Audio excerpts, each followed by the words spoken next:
Welcome to another Homes on Homes podcast. We're live at Improve Canada and sitting in what we call this little tiny home off the pool at Leisure Pools. This is something I want. It's got a kitchen, it's got an area to sit and enjoy with a fireplace, and of course an office with a Murphy bed. So if you want to sleep at night, you can. Right beside the pool. Great idea. Today, we're going to be talking about electrical and to Emily LaRose, one of the vice presidents and general counsel of ESA, Electrical Safety Authority. Also, Trevor Tremblay. Is that correct? Yes. I just want to say the name. You're French. No. You're not. Tremblay, I thought would be a French name. People call my house and they talk French to me automatically when they know my last name, but my dad didn't speak French. My grandfather did, but just didn't Well, happen. I would never speak French to you because I really don't know French. He's a technical advisor. And the reason why we're going back into electrical again is because so many people have watched the podcasts we're doing and they have unanswered questions or just not enough information. So today I want to really play this. At the end of this, I'm going to show you some pictures that really have startled me. Once again, real pictures. I swear to God, people set this up, but they're real pictures that make no sense. Something we should look at. Let's get right into questions. Now, this one here I like is rapid fire, right from the audience.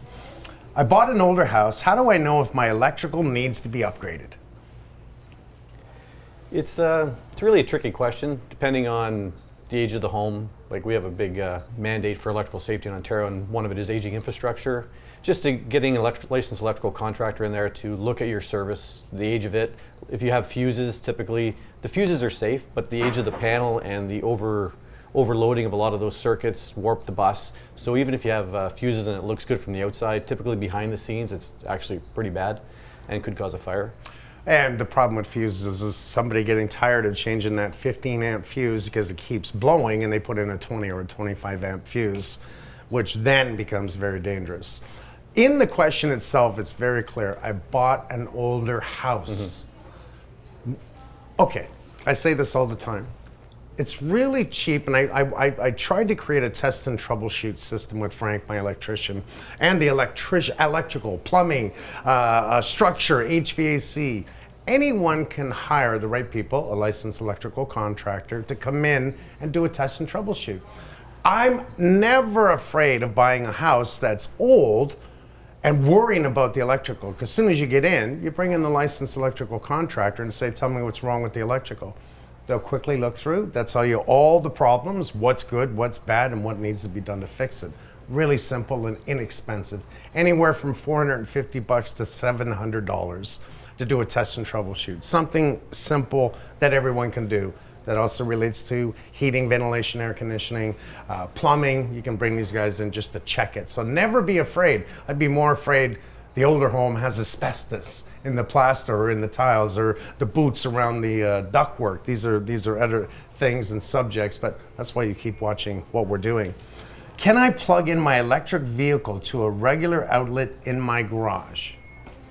There are different levels of charging that you can have and different kinds of electrical infrastructure that needs to support those different levels of charging. I'll let Trevor get into the specifics of what's required for those different levels. For the most part, if you just had a plug-in charger class 1, you would need a 20 amp dedicated circuit. If you just plug into any receptacle, it could be on with a plug-in heater down the road in a different room.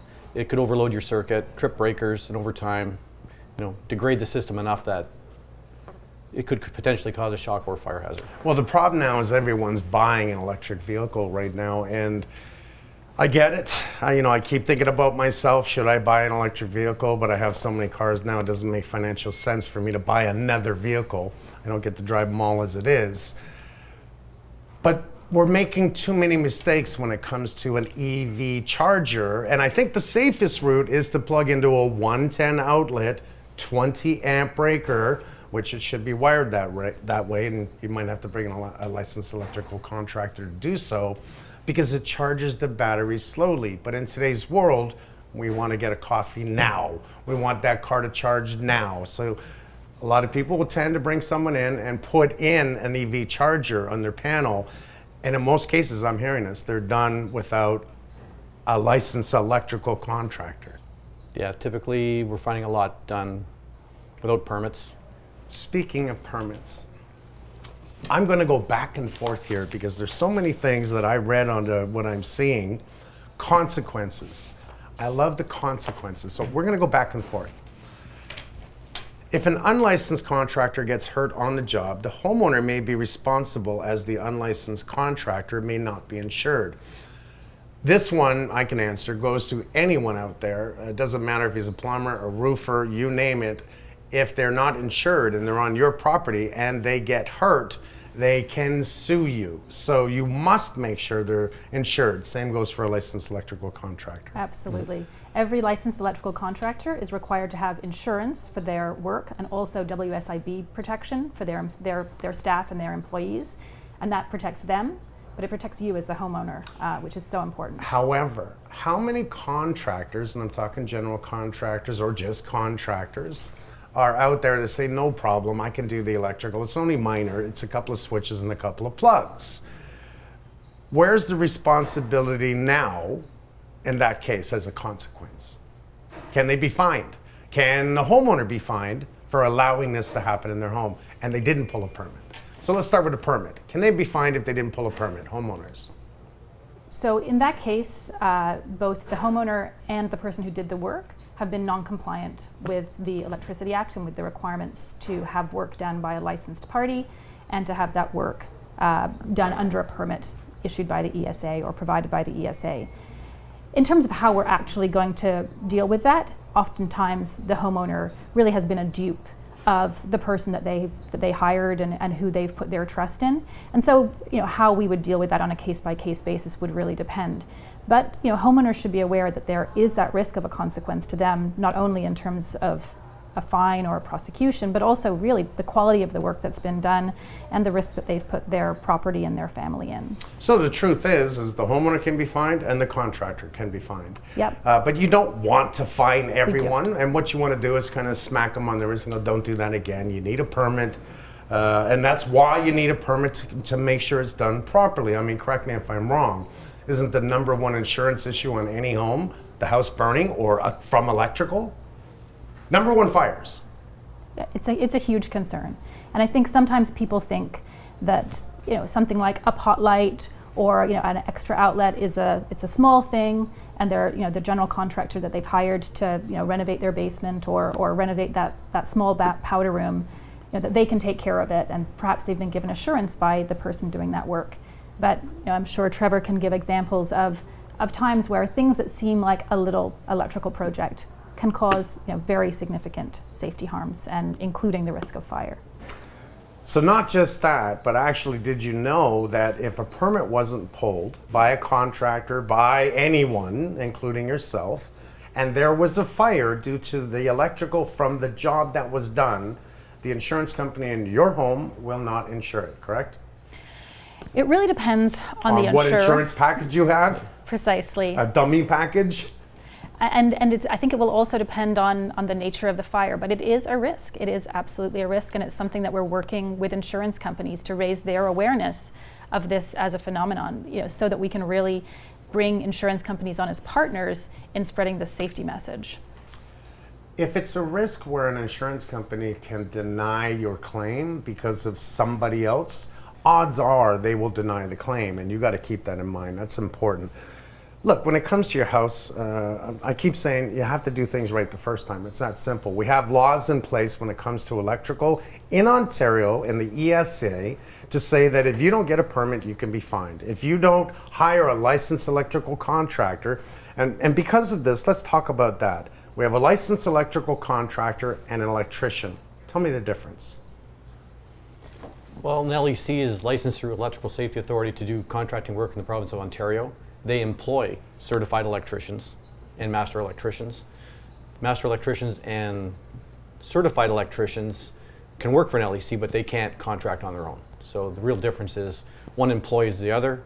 One has the license to take out the permits, and the other ones work for them. So they can't. And you just said it. Who can actually take out the permits? The licensed electrical contractor has to take out the permits. Or a homeowner. Or a homeowner in certain circumstances. So that means if you're a homeowner and you know a little bit about electrical, you can get your own permit. And that actually works because now we're going to see ESA come in to inspect the work that you've done, make sure it's done safely. And if anything, they're going to guide you, even if you've made a couple of mistakes. Try not to make the mistake again because they don't want to keep coming back, but it's to your favor. Or bring in a licensed electrical contractor who can pull the permit to bring in the electricians that he hires. It's really simple and safe. It's safe. Because when I show you these pictures, I keep looking at these pictures today going, are you kidding me? Seriously? Is this real? Okay. This is from homeowners. Can you hire a certified electrician to do work in your home? No. Must be.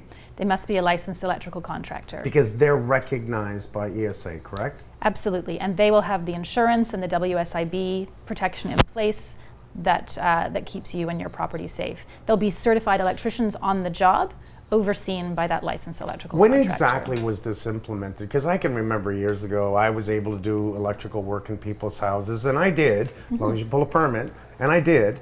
And it changed somewhere around, I'm going to think, 15 years ago? It was the mid-2000s, I think it's 2007. I started with ESA in 2006, and it was coming in then. Yeah. And it was grandfathered in a lot of communities where people were still able to take out permits for a little while, but around mid-2000s.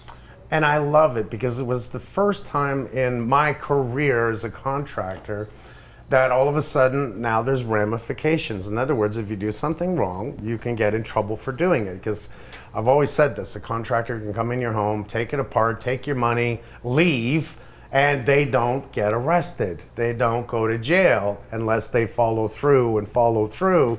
And that's a great point. I saw this somewhere in the paperwork here that have you actually got people, have you actually given people fines? Have you done some give it back to the bad guys? Absolutely. So we have the power to initiate prosecutions, something that we have done and do on an ongoing basis for people who advertise electrical services but aren't licensed, people who undertake electrical services without being licensed. And in some cases, not only have they done that, so they're not licensed, they're not pulling the necessary permits, but the work that they've done is code, is not compliant with the code, is blatantly unsafe. In some cases, has actually caused property damage or personal injury. So we have the power to initiate prosecutions and to prosecute people, and those result in fines, very serious fines in some cases. Good, because if we do things wrong, we should be getting in trouble for it, and not just it's okay, don't worry about it, you're fine. No, absolutely. It's bad. What I will say is that the vast majority of our licensed electrical contracting community are compliant. They've invested to be compliant. They're doing the work correctly. They're pulling the permits, and they shouldn't be disadvantaged by competing with people who are cutting corners and not protecting their customers. And that's a really important priority for us. I like that. Recently, we just finished an episode, and wonderful family got screwed by the contractor, $500,000 out of pocket. A year later, they still don't have a house to live in. They're living on their boat, even in the winter, in a small sailboat with 2 kids and a dog. The contractor hired an electrician at the beginning, and then he disappeared, and the contractor himself tried to take over. Now, there was a lot of problems, and I don't want to blame anyone, but I'll tell you this, the electrical was wrong. They did all the pot lights first, which blew me away, and then put in structural beams with steel pinning it against the floor of the second floor. 1. 2, there was junctions everywhere. 3, I go up into the bathroom, and there's a live wire hanging down inside the wall, right off the floor, hanging down, a live wire. The problem with the bathroom was he didn't slope the floor. It's an old home, and everything ran towards where the wire was, not the door, right to where the wire was. The shower was not waterproofed, but I knew that as soon as someone stepped into that shower, and it was right behind the drywall, they had drywall there, because when I pulled the drywall off, I tested the line. The water from the shower would have run right to the line, and what would have happened? Probably shock. How bad of a shock? It could have been fatal. Because you're 100% grounded. People need to understand this. If your feet are wet, you are now grounded. In other words, you might as well put a steel rod into the ground, grab that ground line, and hold it. And if it's raining outside, that's usually not good, especially when lightning's around. Well, it's no different being in the shower with a live line hanging down. Odds are you're going to get hit very hard by it and can stop your heart. Just like they try to recover you. If you had a heart attack, they'll revive you. They're giving you a shock to your heart to restart your heart. And this is how you can end up being tragically killed for it. It's stop your heart just like that. Electricity, that could just fry you and turn you black instantly. Yeah, these are things that we need to do better in how we build science, etc. Electrical surges. But I mean, you guys are on this like I've never seen. It's the one out of all the businesses that I do, in other words, construction, that you are doing your damnedest to make sure people do it right, including contractors, electricians, and licensed electrical contractors and homeowners. Yep. And thank you for that. I'm now that I'm going all over the place. Here's a question here: how can you spot an unlicensed electrician? What's an easy way of spotting them? It's really not that easy to spot because they come across looking legit. They go to their way to do it. They come up with some fancy name like Good Guy Electric, and they talk really well. They're salesmen, but some of the things to look for is Google them, because usually if you have a licensed electrical contractor, if you Google their name, it'll come up with an address, phone number, some reviews. Or better yet, as a homeowner, say, can I see your license and insurance? Do it to your contractor, do it to your plumber, do it to your builder, I don't care. Can I see your license and insurance? And then what? Can they check? Absolutely. So the license number, the ESA ECRA license number, should be on their truck or their van. It should be on their business card. It should be on any quote that you're given or any correspondence that you're given. And then you can take that number or their name, go to the ESA website, esasafe.com, and you can look it up. You can look up that contractor either by name or by their license number and verify that the number they've given you or the name that they've given you is somebody that's licensed and on our books. That is the number one way, to me, because it's very difficult otherwise. That's a step in the right direction. Just confirm it. Just make sure of it, because remember, it's your home and you're liable. So confirm it. It's not really that hard to do. I heard there's something new that came up April 7th. What is it? Absolutely. So we were talking a little bit about what are the consequences for people that aren't compliant. We have the power to prosecute, but we have a new power to issue administrative penalties, which are, the best analogy would be more like a parking ticket. So something that doesn't need to go through an entire court process in order to be initiated, but really it's an ability for us to give a consequence, a financial penalty to people, very much quicker and very much more easily, so that we can really get at the heart of the underground economy. People who are working without licenses, people who are not following the permit process, and who are putting their consumers and their customers at risk. Well, if you're on your phone in the car and the police see you, I think it's a $1,000 ticket right now, and points. I can assure you I don't know. But I'll tell you, Yeah. so this now you have the right just to go, Absolutely. wham, here's a financial penalty. Yeah. Don't do it again. This is a warning, because now you're on file. Like going through the airport and you're not claiming that you got 4 bottles of booze instead of 2. Yeah. Now you're on file. Now every time you go through the airport, they're going to pull your ass in the back and check your luggage. That's exactly what happens. But that, I think, needs to be put in place, because we've been talking about this for years. I've been doing it on television for years, and we still have the cowboys out there playing with things that they shouldn't be playing with. They just shouldn't be. Yeah. And electrical is one of them. Don't touch it if you don't know what you're doing, or if you're afraid of getting fined. Next is probably if they go to court and they've been proven over and over again that they have not complied, they can go to jail now, correct?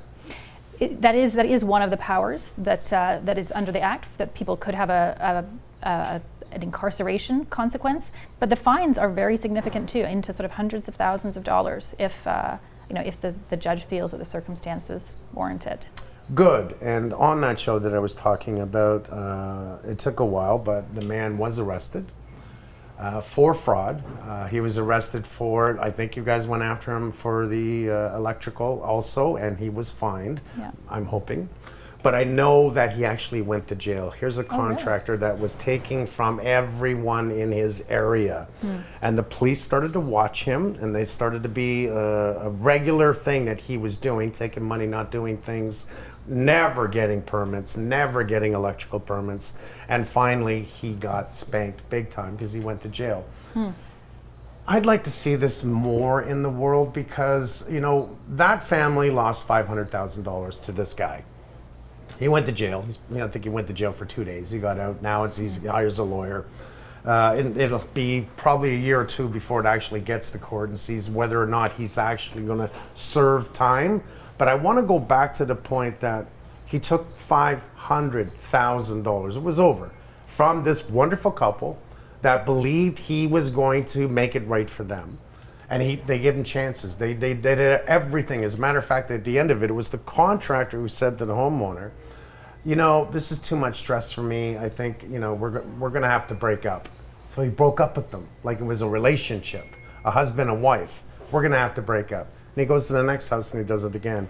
And I'm very thankful that he did go to jail, and hopefully he gets charged in the long run and he gets his butt kicked for what he's done. Because one family was $500,000. Imagine how many other families he took money from. Where the hell does this money go? Has he got a cash mattress hidden somewhere full of cash? That's a lot of money, and they can't get money back. That's the problem that I see. Yeah. And they should go to jail. What can a homeowner do if they've suspected they've hired an unlicensed contractor? What can they do? All of a sudden they realize, man, is he licensed? What can they do? So it's really the same thing. You can ask for the license number, check the van, check the things that you're getting in terms of business cards or those kinds of things, and look them up on our contractor lookup tool, esasafe.com. The other really important thing is that a permit will result at the end of that work in a certificate issued by the ESA, and you should ask for it every time you're getting electrical work done. It's an important piece of paper to keep in your house file to show the work that's been done and that it's been done compliantly. But that's another way of you verifying that the work was done by someone licensed and it was done according to the requirements in the code. Should the homeowner actually call and sort of tattletale? You know, I've hired this guy. He's been doing work on my house. I thought he was licensed, but he's not. Should they do that? Yes, please. Absolutely. Because if we don't get that information from the consumers, we don't have that important opportunity to go after them and use some of these consequences that we have the ability to put on people. ESA's anonymous reporting tool. esasafe.com, report a contractor. Tell me about that. Yeah, so that is a way for the community, whether you've hired somebody or you see somebody out in your community who you feel is possibly not licensed but is doing electrical work, that's a way for you to let us know. You can do it anonymously, whether you're the next door neighbor or whether you're the customer, to let us know as much information as you can about the identity of this person or company and what they're doing, what you've seen, so that we can take that lead, investigate it, and follow up on it. And we may be issuing an administrative penalty, we may be prosecuting, but it's an opportunity for us to get that information. As many eyes and ears on the streets as we can use to find these leads, we want them. I like that. Can I add to that though? Yeah. Please. I do recommend them checking to make sure they are licensed electrical contractors, and if they're not, reporting it to us as soon as possible, because a lot of times we get involved after things go south. And they're gone. And they're in the wind, they have no phone number. It's, like I said before, a burner phone. They pick up pay-as-you-goes. They have no address. We've tried to catch people, well, we've caught people, and we can't find them. They're gone, and they're gone with your cash, and there's nothing we can do at that point, so we have to find them early.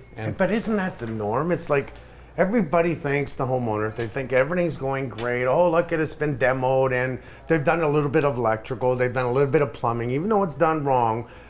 Homeowners don't usually know the way things are supposed to go. Oh, don't worry, I've got the permits. They think they've got permits, and I tell people, permits need to be in the window, not electrical permits by chance. That's done by a licensed electrical contractor. Plumbing, HVAC, building permits must be posted in the window. Is there a future where we're going to see an electrical permit in the window? I think what is really important for people to understand is that building permit doesn't cover all of the work that's part of that project. But it's a great point that if we have these permits in the window, there's going to be electrical work done on this home.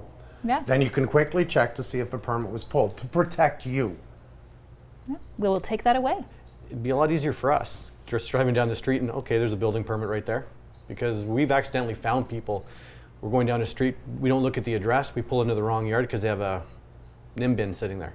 So we actually go in and walk in the house and they're doing electrical work and everyone's just like, what are you doing here? I'm here for an inspection. And they're actually doing electrical work. We're catching them red-handed, but there's no permit. We're at the wrong house. So we actually find people that way by accident. Well, I think that's good. That's what happened to me. My goodness, I was 21 years old, 21. And I was working on a house and I put in a new panel. I rewired the whole, not the whole house, but the whole first floor. And an inspector came in, he was an electrical inspector. And he said, how you doing? What's your name? I told him my name. And that was a long time ago. And he says, did you pull a permit? And I said, no. I was honest. And he said, okay, you're going to stop the job right now. You're going to get a permit by tomorrow or you're in trouble. He was all over me. And he says, then I'm going to go through your work with a fine-tooth comb. At the end of it, he went through the work and he says, man, you do better electrical than I've seen with electricians. Why aren't you licensed? And at the time, I said, do I have to be licensed? And he said, no. He says, but you have to get a permit. I said, that'll never happen again. I'll get a permit, don't you worry. And I did. I followed it through. But I was a freak for that. I was doing electrical at six with my father, right? And my father didn't know at the time, which was many years ago, me being 6, I just turned 30 times 2. 30 times 2. He didn't get permits. But back then, no one really got permits, did they? They didn't get building permits, they didn't get electrical permits, they didn't get plumbing permits. Everyone was fixing their own home when I was a kid. Then it started to become a real business and everyone had to start getting permits. Because people are paying attention when houses start falling down from no underpinning or burning down from improper electrical, or why is my house flooded because somebody did some plumbing work in your home. One thing I have noticed is that when homeowners hire a contractor and there's little things going wrong, little red flags I call them, usually everything is wrong because they don't know enough, but they keep going. And this is a bad thing. Again, this is the only trade that has stepped up to the plate to say, look at now there is penalties if you do something wrong. And I'm sure you don't want to penalize everyone. Like me, being young at 21, doing electrical, you walk in, you can see the work's neat. Like everything was level. I'm a freak for these things. It was great, but I didn't pull a permit. I'm being honest about it. And he was good about it. He said he could find me, but he checked all the work and, then he taught me something new. He had to find one thing wrong. I had jumped off the bathroom receptacle GFI to a plug outside. He said, that needs to be on its own. I said, explain to me, can that work? And he goes, yes. He says, the problem is, if someone's in the bathroom using a hairdryer and someone's outside trying to plug in the electric lawnmower, it's going to trip.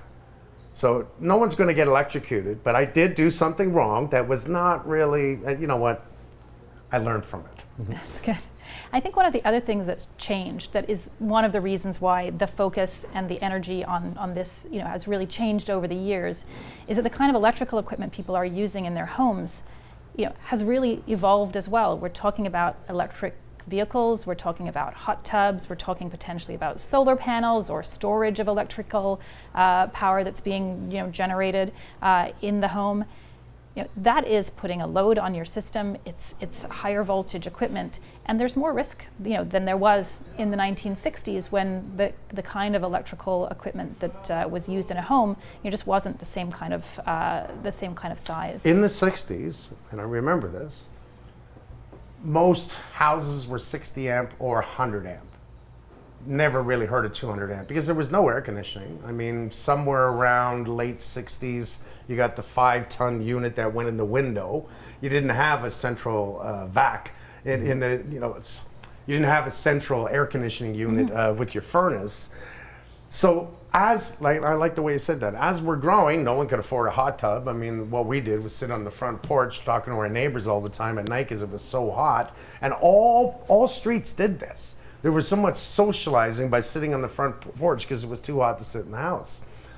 then bit by bit. And now that we're bringing in EV cars, now people don't even know this. A hot tub used to be the highest amperage draw in your home on a breaker of anywhere from 40 to 60 amps.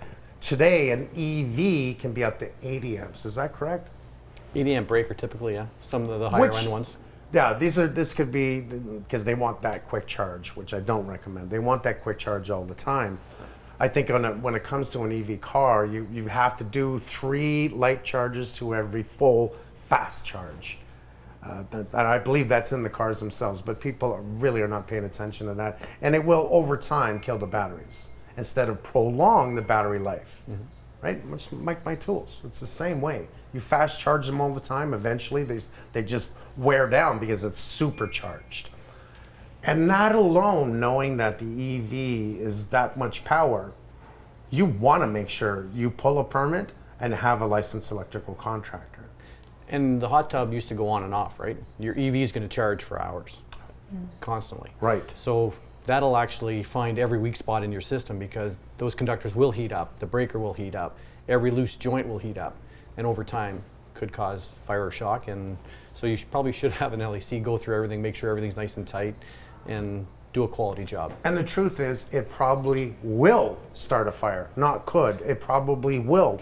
Because that charge is running for hours, like you said, if the gauge of the wire is not big enough, that gauge of the wire now at an 80 amp is 6 gauge or 8 gauge? 6. 6. Maybe 4. It might actually be 4. It might be 4. Yeah. That's a heavy gauge line that's designed to take that amount of power. And if the breaker's not correct, that's another issue. You can always oversize the cable, but you can't oversize the breaker. True. If you're going to spend too much money oversizing the cable, it's a safe thing. Yes. Like, the example, an extension cord. Most extension cords sold at any Depot store or Canadian Tire for that matter is a 16 gauge to a 14 gauge. But we should all be using 12 gauge. That's my opinion. Why? You ever seen your extension cord curl? Got a 100-foot extension cord and it curls. It curls because you plug something into it, probably a big heater that's drawing a lot, and you've had it running for a while, and that extension cord heated up so much, you unplug it, you can feel it in your hand, but it heated up so much that it curls. That's a sign that you've used too much power on that electrical extension cord, which is why I say use a 12 gauge all the time. Mm-hmm. Yeah, extension cords have been our kind of a nemesis of ours for years. Because we use indoors, outdoors, indoors, which is okay. They become permanent. People forget they're there. They get put under carpets. They become part of the scenery. No one even knows they're there until it starts a fire. And that's the problem. I remember, here's one I've never said before. I was 18, probably 18 years old, 17 or 18. We were living in a house together. My brother and his friend were sleeping in the one room. It was cold in the winter. And he was a slob. I love him, but a bit of I was the clean one. I always cleaned, and I threw his crap on his bed and said, "You got to clean that later." Anyways, sorry, Jim. There was an extension cord in the room with a heater. He turned it up to 1,500 watts. They were drinking. They passed out. Yeah, he was young. They were drinking. They passed out. And I woke up smelling smoke. The extension cord was the wrong extension cord for a 1,500 watt heater. It was running so much, they had their clothes on where he plugged into the extension cord, right on it. The clothes caught on fire. I woke up smelling it. I opened up the door and there's smoke everywhere. I follow the smoke, I run into the room, I wake them up. There's a fire in the room. I wake them up. I unplug the cord, I put out the fire, get them out of the house. Now I open up windows. Obviously someone's already called the fire department because they come in. There was that much smoke. The point to this subject is using an extension cord is a temporary thing. It is not a permanent thing to use. It is not advisable for the heater. If you read the heater label, it says plug directly into a receptacle and not into an extension cord for this reason. That's why I read directions. It just makes sense to me. But it happened to me. It was a good thing I woke up, because if I didn't wake up, my brother wouldn't be here anymore for me to give him crap. True story. Okay. I know there's a lot of red flags when it comes to contractors working on people's homes when it comes to electrical. One, I know that the inspectors must come in and they want to inspect the electrical in rough-in stage, not after it's all drywalled. Correct. So that's a red flag. A big red flag, because without us seeing what's behind the walls, we can't really inspect it, so you'll be tearing down drywall. We don't like doing it, but we have a job to do, so we want to make sure all the joints are done properly in the box, because at final we can't see what's in the box, because usually everything's turned on anyway. So we want to see all the joints done, all And the proper marrettes. staples on Yep. the wires at the distance they're Proper supposed to be distance apart. back. And I mean, just the little things, but how can you expect an inspector to come in and visually see how it's all run when the drywall's up? So that's a no-no, and it's a big red flag. There's got to be more. Absolutely. So one of the things we've talked about here is that the LEC, the licensed electrical contractor, needs to get a permit. We've been made aware of cases where somebody who's not licensed, knowing that they can't take out a permit, will ask the homeowner to take out a permit for the work that this other person who's not licensed is actually doing. If you're the Here's homeowner, someone that knows. Absolutely. Here's a way out. I asked the homeowner, you go ahead. But what he doesn't realize is he's opening the door for the electrical he's about to do, because they've gone and got a permit, which they're allowed to do. yet the homeowner is allowed to get a permit for the work that the homeowner is going to do themselves on their own home. Not the handyman. Not the handyman. And now that handyman's work, from our records, is being done under your name. I mean, it's really just exacerbating the problem, right? And not to mention how many times that say, well, if you do it for cash, you don't get a permit. Don't worry, I know what I'm doing. You're going to save money. Folks, don't do anything for cash. There is no paper trail, number one. Number two, that's a red flag in itself, simply because they're trying to get out of doing things right and trying to make it look like that they're saving you money. Big no-no. Not to mention, the permits, they're not expensive to pull out a permit on a house. What's the average? Contractor might be $250. That's a couple visits for your service, rough-in, final. $250 And bucks. and if the homeowner takes out, it's more expensive because we have to do more visits. Which I can appreciate that. That means you're working hand in hand with the homeowner. But that's not a lot of money to make sure your home is done safely. There is no issues. Let's talk about permits. When do we need a permit? Let's say a handyman is going to change a light. Do you need a permit? A homeowner and a That's a licensed... gray zone, isn't it? Well, it's not really a gray zone. It's in the code. It says a homeowner can change a light and a light switch without a permit.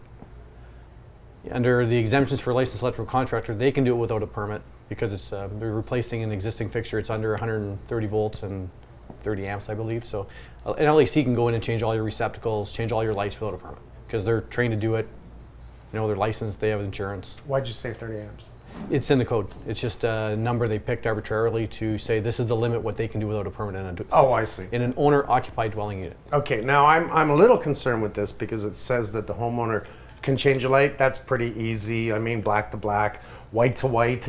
It's really simple. When it comes to a light, all the switch is doing is switching the hotline. It's doing this. On, right, off. That's what the switch is doing. I'm more concerned about a homeowner replacing a switch and or receptacle on their own if they don't know what they're doing. What if the wiring in the house is aluminum and they grab a copper switch? You need an AL switch or AL receptacle. That, when you're in an older home, I don't recommend homeowners to mess with the electrical at all. Changing a light, go ahead and change the light. That means the wires that went to the light were proper. Even if the old switch is the push button switch, remember those old black ones? They still exist, by the way. I still see them. Rarely, but you understand what I'm saying. Yes. Well, the code requires them, if they change a receptacle, they need a permit. They need a permit For receptacles, yeah. Just lights and light switches. Good. That's the only exemption for a homeowner. because the light switch is under a certain amount of power. And it's simple. It should be. It should be simple. Until we get into smart switches. That's a different story. Yeah. Some require a neutral. A lot of the existing wiring does not have an identified conductor there or neutral. Yeah, there's four wires on it. On most, there's 4 wires on most so smart to get them to switches. work, sometimes they'll just put the white wire to the box. So now some of that leakage current or unbalance will go to the box and could potentially give a shock. Not much, but you'll get a tingle sometimes. Right, and not that. I mean, a great notice of that is if the lights are starting to flicker, it means they've lost something in the common line or something. But there's Yeah. if your lights flicker, you probably need to bring in a licensed electrical contractor. Especially if you walk into the room and the lights start to flicker. Yeah. I've seen Scotch tape holding the two wires together. Okay. And it's usually done by homeowners. In most of my years of construction, it's been done in past generations that have played with electrical. There's a picture here. I'm going to go right to it just because it reminds me. Not that one. Not that one. I can't wait to show you that one. This one. How many homeowners have done stuff like this? Have like the receptacles pulled out and just. This is right at the panel. You can see the panel in the background. And they have receptacles like lined up, pulled off a plug. 1, 2, 3. I see at least 3 extension cords plugged into it. This is, man, this isn't even temporary. This is like insane to do something like this. I would never imagine anyone doing that. These are real photos. Yeah. Not made up. They're real photos that people send in. You send them in. I want to encourage you to keep sending them in. The panel is completely open. They've wired into the panel. Some extension cord was wired directly into the panel, which is a no-no. The receptacles hanging out is a no-no. Everything about this, if you bought a house and you saw this, that's a no-no. Yeah. But it can be fixed. Okay, it hasn't burnt down yet. Yeah. It can be fixed. Or someone can at least get electrocuted. Let's look at the next one, the beginning. It's kind of different. It's kind of different. We have a double receptacle on a wall, and what they've done is they've created a plug into a conduit, which is metal conduit, a receptacle box, ran from the receptacle and plugged it in to, more than likely, because it's a switch, turn on a light through the conduit. I've seen that a few times using NMD and stuff like that. They just. Honestly, you and I know this is not really dangerous. It's just stupid. It's against code. Yeah. I mean, the only dangerous real thing about this is probably trying to unplug the plug, because now you're touching the metal, which is grounded. That pipe should be grounded. And depends if they actually wired it correctly too to the cord cap, right? If they didn't connect the bond, then technically they could have had that metal raceway energized until someone comes and touches their faucet in the pipe or. But it is the thing. What is safe? What isn't safe? This is against code. It's not safe. But I mean, it's way better than what I just showed. The picture that I just showed. So it's way less safe.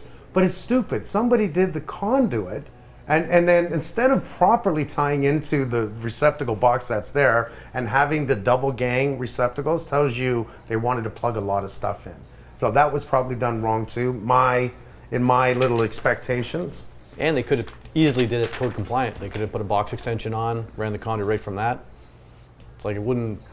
Now, how many times have people seen this? Lots.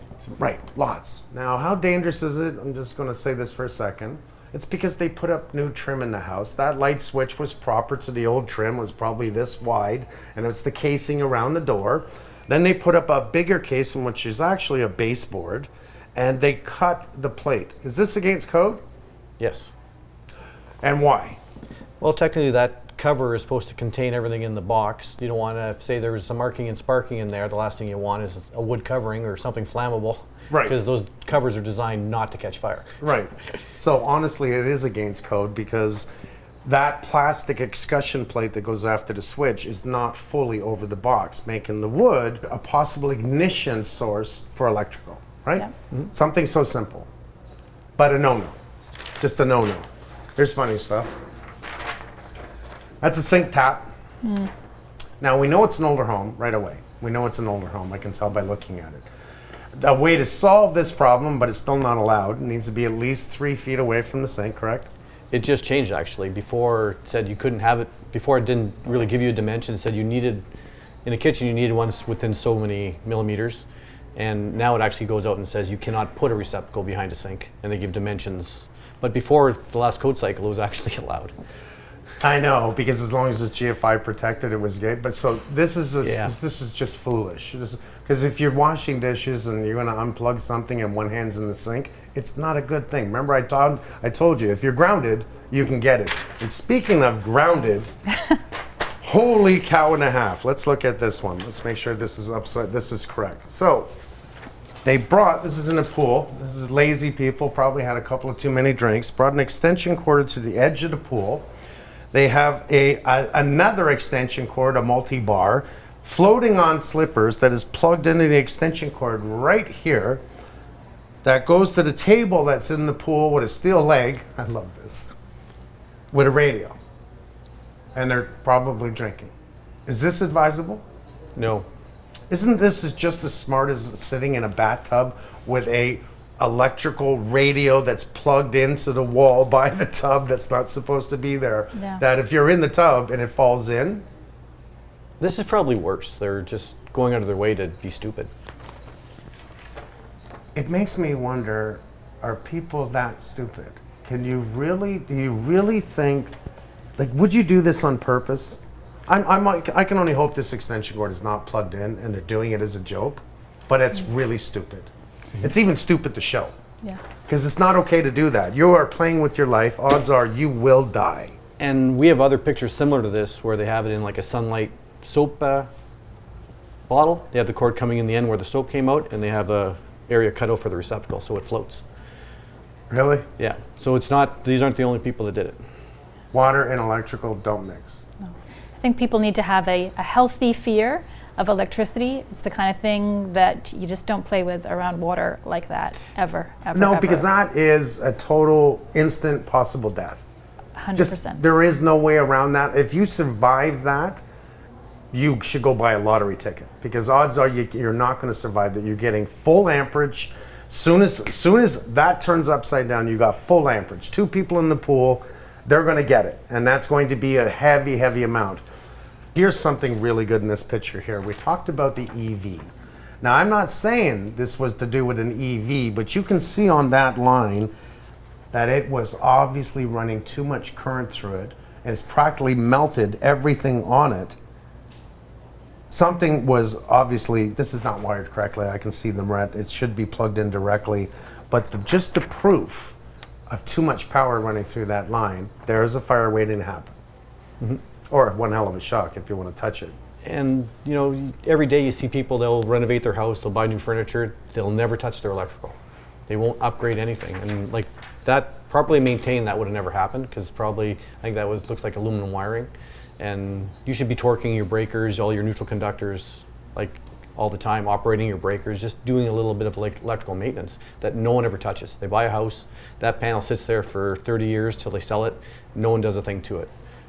So in that case, proper maintenance probably would have prevented that, but no one ever seems to think of that. Well, every year we get our furnaces cleaned. Yeah. You know, because we should. It's the lungs of the home. We should get it cleaned. Prolongs the life of the furnace. There could be a condensation issue that's rusting out the bottom. That's something we should be doing. And I would have to say that even for the electrical in your home, get it looked at. It's not a lot of money. Make sure at least once you bought a house and you move in, get it looked at. At least have peace of mind that everything is fine and safe in your home. Because the little things like, this is someone stupid. This is someone really stupid. We don't know if these lines are live, but they used a beer can, popped it out as probably somewhat of a junction, or tried to keep the wires from going anywhere. This should be all disconnected, and I don't know, maybe they did that for a laugh. They put it through a beer can. That's just plain stupid. It really is. Oh yeah. Bottom line here, what we need to do is to make sure that we know who's playing with electrical in our home. It should be a licensed electrical contractor, or you personally, that pulls a permit on your home. Every time you mess with electrical, get a permit. It's that simple, isn't it? Mm-hmm. And these guys from ESA are going to love you for it, and they're going to help you do things right. We're not asking a lot, are we? Nope. We're electricians inspecting electrical work. We're not out to get you. We're, you know, out to keep you safe. Yeah, we like to be fair and reasonable. We understand existing installations. We understand new installations, how they can work together, and we want to make sure at the end of the day, everything's safe. And because electricity, you only know it goes bad after it's too late. Yeah, someone dies. Yeah. Usually. Yeah. And that's the worst part. Is there any common violations that ESA has been finding? We usually have a top 10 defect list we like to put around every now and then. Consistently across the province, arc fault protection is one of our most common defects, people missing it. And it is a vital part of your safety system because it will prevent fires. It's proven to do that. So Well, I know that with the arc fault, we're looking at doing the whole house, but right now it's everything to do with bedrooms, correct? actually, it's almost every receptacle in the house with a few exemptions. Like your kitchen counters don't need it, and a fridge in the kitchen. Interesting. Yeah. Why every receptacle? Because now we got receptacles that are childproof, and it's really hard to get that plug in. Originally, when it was in the bedrooms, people would plug in a lamp that would stay there for 20 years, and a lot of the fires started at the plug-in. Because the bed was usually, the Bump covers up, were near it, right? break the cord into the Number one receptacle. fire was in the bedroom. Yep. Yeah. So that's why it started in the bedrooms, and then they expanded it to every receptacle in the house except the kitchen counters and the fridge. I mean, I don't see anything wrong with it because the point is what happens with the arc fault receptacle and or breaker, depending on how they do it, it's cheaper to do with a receptacle when it comes to electrical work. What it's doing is its job. If it senses an arc anywhere in the system, it will blow it. So it's not a stupid thing, it's really a smart thing. Oh, the technology is actually pretty good. Early on, we had some growing pains with I nuisance. remember. Yeah, and I'm vacuuming the floor. You know how many people complained and said you did the electrical wrong? we're still getting them though, a little bit, but not as much. And what else? For nuisance stripping, or No, in common. the Top 10. running of non-metallic sheath cable, so your NMD 90. Just since residential is a lot of our inspections, a lot of defects are just running the cable, how to support it, strap it, terminate it in boxes, supportive outlet boxes, and regular junction boxes. So just improper cables and how it's run. Yep. Okay, so it's another one in the top 10. I see it all the time. Yep. Panel directories, because we want to clearly identify what that breaker serves. So you can't just put receptacles, lights, receptacles, lights, receptacles, lights, because when you go there to do any troubleshooting, People can't see it. you click it off, you hear the guy, no, no. Proper identification on the panels. Something simple. Yeah. And if you don't have that, it means you may have some bad electrical in your home because real good guys list every single breaker. It's their job. So no doubt there is always a bunch of things. When you walk in a house to see something wrong, there's usually many things you see, not just one. Yeah, 32 millimeters back. Corners are the worst in houses. Trying to get your wire around corners, the way people frame, everyone's different. And to drill a hole 32 millimeters back, both sides, it's very, very hard to do and challenging. So a lot of times, most inspectors usually look at every corner just to make sure that, because that's the hardest spot. Nothing's lapped in the corner. They didn't cut it. For the drywallers to put a screw in. I've seen this And so they're many drilling times. kind of, Right. so it's wires so to the front, and when the drywallers come in, they'll hit the wire. Best electricians don't go through the corners. They usually go Sometimes up it's and hard. down. A lot of people go up. Yeah. Now It's with the arc fault requirements being in all the receptacles, a lot of people change their wiring methods, and the neutral at a switch or a white wire at all the switches now have to change their wiring methods. So now they have to go to a switch first, as opposed to before you just go to a light down to the switch with a 2-wire. So it's changing the way people are wiring stuff too. So that's also one of the defects, is no white wire at a switch, because now, because of the smart switches coming on, they require, a lot of them require that neutral. So the code caught up and said, hey, put a neutral there. And we should have a neutral in every single box. It makes sense. Yeah, it does. It's funny because I've had people complain to me years ago, because I'm a general contractor. I bring in everyone. And about the beginning of the arc fault receptacles. And they were growing pains, and we've fixed it. It's gotten better and better. So today, use them. But the point of me being the general contractor, everyone loved me. I explained everything. I bring in licensed contractors such as electricians, HVAC, and I've done this for years. Talking to a good contractor like me, should homeowners verify the subs that I'm using, like electricians and plumbers? Should they verify? So I would say yes. I think it should be part of the discussion at the beginning when you're starting that relationship with your general contractor, confirming your expectation that they aren't going to be doing that electrical work themselves, and confirming your expectation that the work that the electrical contractor they're going to subcontract to is going to be done by a licensed electrical contractor who's going to take out the permits. I think it's a great way to show that general contractor that you know how to protect yourself and that you're expecting good quality work from the right people. So I agree, but I think the easiest thing to do, and we said it earlier, is one, make sure there's 3 permits in the window. That's building, HVAC, and plumbing. Yep. 2, check that there is a permit pulled on your home. You don't have to ask me, you can check. Yeah. Go to ESA.com and check to see if a permit's pulled on the house. And if it's not, then come to someone like me going, I don't see a permit pulled for electrical. Just double check. It's Yep. to your advantage. It is. Another top 10? We're seeing a lot of unapproved equipment. It's a requirement in Ontario. Everything has to be certified or approved for use. And we're seeing right now, contractors are even put in a bad spot because homeowners are sourcing their own equipment due to shortages in Ontario and cheaper prices online. Then they're coming in and saying, hey, wire up this steam generator for my shower. And they're like, I can't. It's not CSA approved. Is that the number what we're looking for? We typically everyone just says CSA URL? approved. What is it? They're all certification bodies, so there's UL, there's a whole pile of them, but we always typically just say CSA approved. Well, I've had Frank come on one of our jobs when we're filming, and a homeowner did exactly that. Bought something, I don't know if it was on the Amazon or whatever, but it came in from another country, and it wasn't recognized in Ontario, so he says, I can't install that. Absolutely. Like, why can't you? We understand what that is. And he goes, it's not registered. It's not approved in the electrical standards of where we live. Yeah. So I said, okay, I guess we got to go get another one. He goes, yes.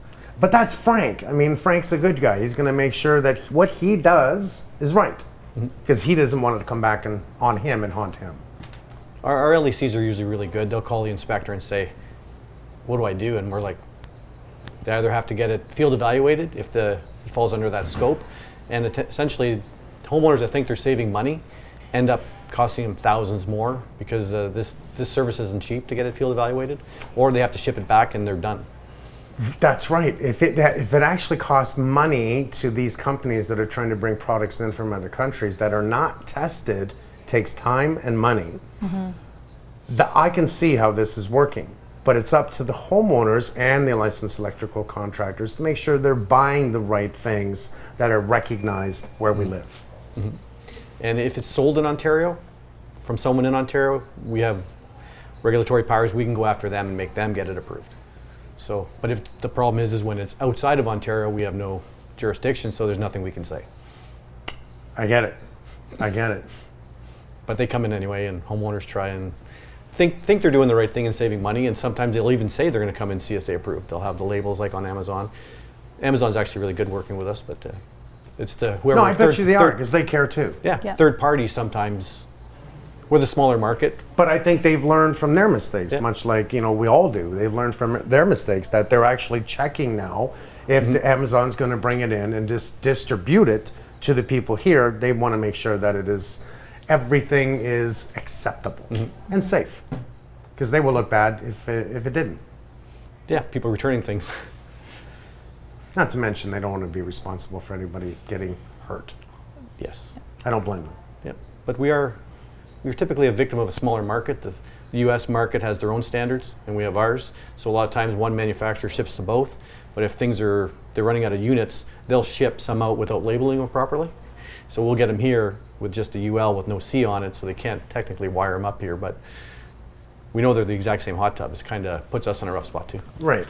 What did we learn today? We learned that you should always get a permit. It just makes sense, and I don't care what it is. You should get a permit, especially electrical.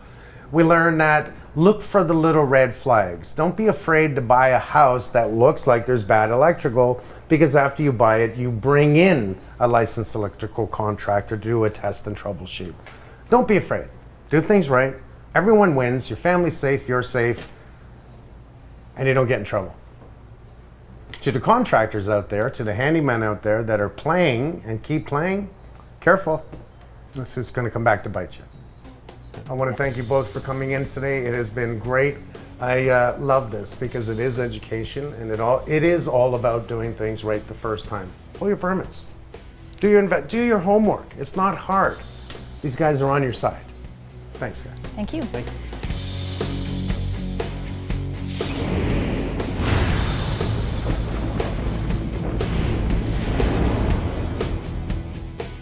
This episode is brought to you by Improve Canada, Canada's largest home improvement center. Check out improvecanada.com. If you like the show, check out the episode page on makeitright.ca for more tips.